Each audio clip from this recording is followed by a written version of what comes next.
This protocol makes it possible to visualize SARS-CoV-2 RNA in cell lines and in fully differentiated three-dimensional human airway epithelium cultures, providing a tool to better understand viral pathogenesis and replication at a single-cell level.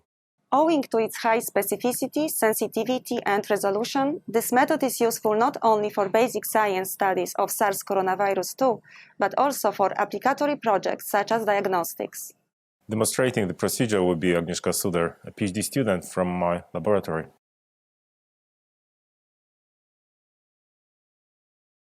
After fixing and permeabilizing the cells, as described in the text manuscript, remove the 1x PBS solution from the wells and add at least 300 microliters of amplification buffer to each well. Incubate the samples for 30 minutes at room temperature. Prepare each HCR hairpin by snap cooling the desired volume in separate tubes. To prepare 300 microliters of amplification solution, use 18 picomoles of each hairpin.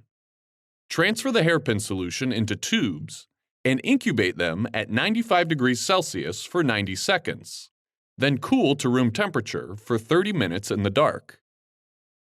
Prepare a hairpin mixture by adding the snap-cooled H1 and H2 hairpins to the amplification buffer.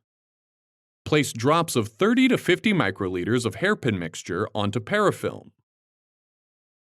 Place the cover slips with cells onto the drops of hairpin mixture and incubate the samples overnight in the dark at room temperature.